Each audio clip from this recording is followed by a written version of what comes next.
In occasione della Giornata internazionale contro la violenza sulle donne si è svolto ad Agrigento, presso l'Aula Livatino del Tribunale, un partecipato convegno dal tema La violenza in attesa,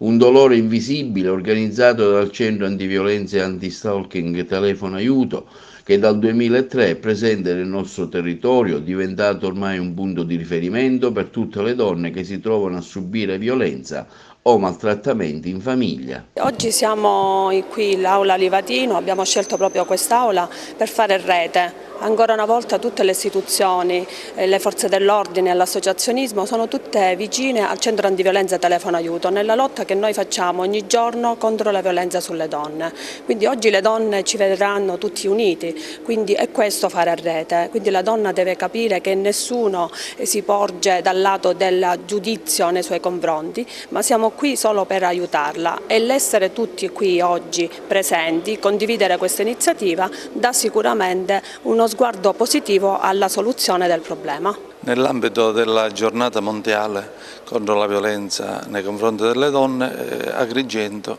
si pone in una posizione di avanguardia, perché ha chiamato tutte le forze sociali presenti sul territorio a riflettere su questo problema della violenza di genere. Violenza di genere che molte volte è collegato al sesso della persona vittima, ma per violenza di genere anche dobbiamo intendere la violenza nei confronti dei soggetti deboli, i ragazzi, i minori, i sessualmente diversi, tutte le persone che sono vulnerabili. Oggi con questa giornata i vari relatori, secondo le rispettive competenze e secondo i punti di vista, illustreranno i vari aspetti di questo convegno. Quindi si esaminerà, io esaminerò il problema giuridico, qual è stata la risposta del legislatore e l'evoluzione della risposta del legislatore, perché siamo passati da strumenti che si sono rilevati inefficaci per l'attualità della pena, perché non coprivano tutte le condotte, a strumenti che invece consentono adesso una maggiore repressione, che poi la repressione è anche una prevenzione. Sono importantissimi questi incontri, soprattutto se vedono una presenza di studenti delle scuole, queste nuove generazioni che già in fase adolescenziale devono essere assolutamente informati sui rischi, soprattutto le ragazze, poi saranno un giorno donne, su quello che realmente può accadere. Oggi questo termine femminicidio, che io lego anche alle attività preomicidiarie, cioè quelle dello stalking, la persecuzione, gli atti molesti nei confronti di una persona, ritengo che siano veramente da fare conoscere a tutti. La nostra battaglia è quella di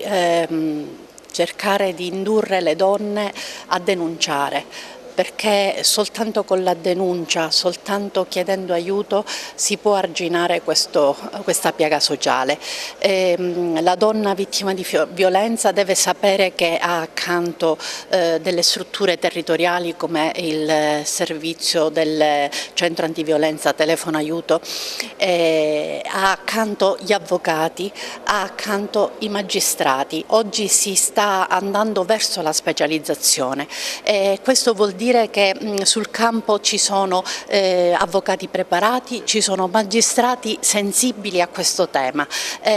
Una donna che aveva denunciato 4 anni fa un utente del telefono aiuto,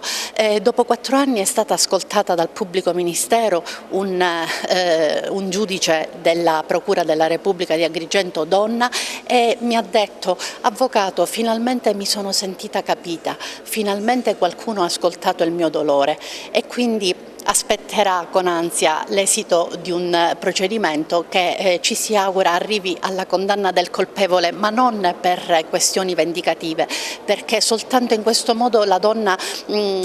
penserà: finalmente lo Stato ha riconosciuto il mio dolore.